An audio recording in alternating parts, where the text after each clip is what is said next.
Hello and welcome back to Brewer's Bastion, where we dive deep into monsters, lore, and encounters to make your stories unforgettable.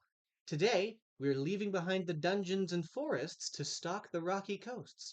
We're talking about the Tide Lurker, a scavenging, venomous ambush predator that looks like a mossy boulder until it's far too late.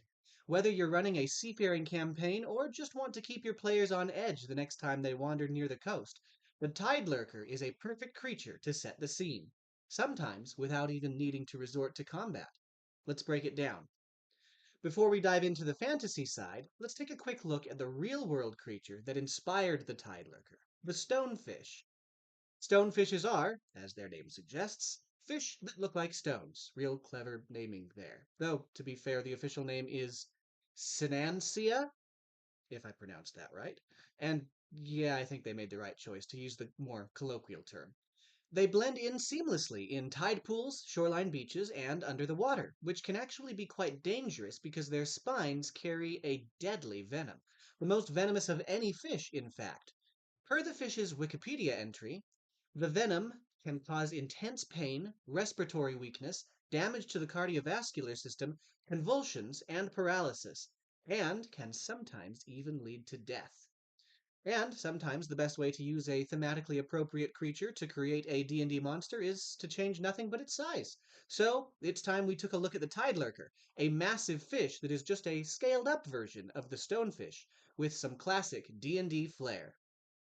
Tide lurkers are massive, rock skinned monstrosities that hide among reefs, tidal pools, and coastal shallows. Their barnacle crusted hides and jagged shapes blend seamlessly with the rocky shoreline. They can even remain on land for up to 8 hours, waiting motionless as the tide rises and falls around them. To the untrained eye, they are indistinguishable from a mossy boulder. Only when someone notices the faint shimmer of venomous spines or the sudden ripple of water around their bulk do they realize they're standing right next to a dangerous predator. But here's the twist. Despite their terrifying appearance, Tidelurkers aren't apex hunters. They're primarily scavengers.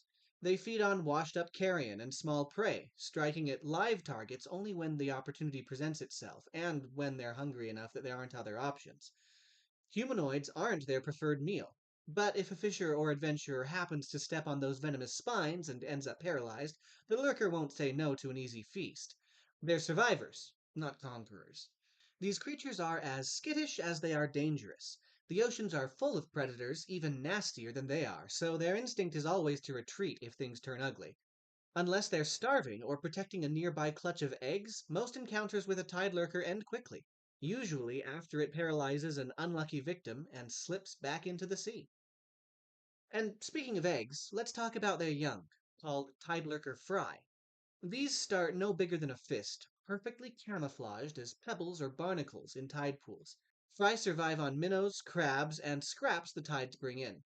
Adventurers sometimes try to keep them as pets, not realizing how large they're going to grow, but that always ends in disaster. These things don't bond, they don't learn, they just grow, and before long you've got a hungry, boulder sized predator in your tank. Or out of your tank once it gets too small. So, what does this all look like in the game? The adult Tide Lurker is a large monstrosity with AC 16 and 136 hit points. Sturdy enough, it's slow on land but fast in the water with a 40-foot swim speed. Its camouflage trait makes it almost impossible to detect if it's motionless. A DC 19 perception check is no joke. But its neurotoxic spines are the real danger. Any creature that hits the lurker in melee, or just comes into contact with it, takes poison damage and must save against paralysis. Fail the save, and you're both poisoned and paralyzed, unable to move while the tide creeps in or the lurker decides what to do with you. Its bite can deal over 20 damage, and if it hits a surprise target, it can go straight into a swallow attack. Once swallowed, creatures take ongoing acid damage every round until they escape. The Tide Lurker isn't smart, but its instincts to ambush, paralyze, and swallow prey make it a deadly foe in the right conditions. The Fry, on the other hand, are small monstrosities with much weaker stats AC 13, 22 hit points, and a simple bite attack. Their camouflage is excellent, and they still have those venomous spines that deal poison damage on contact. They're only CR 1/4, making them a perfect low level encounter. So, how do you use the Tide Lurker as a DM? Think of them as hazards that become monsters. Put them in areas where players might feel safe, fishing villages, coastal caves, or even along the shoreline during downtime. Players might sit down to rest on a rock that isn't a rock at all. That's your moment. The paralysis makes them dangerous, but their instinct to flee keeps things balanced. If the party presses the attack, the Tide Lurker retreats into the sea. That means encounters with them can end in multiple ways. The party might kill it, drive it off, or even just escape themselves. If you want to ramp up the danger, drop in a pair of lurkers, or throw in a mother determined to protect her fry. And for campaigns, tide lurkers can be more than just random encounters.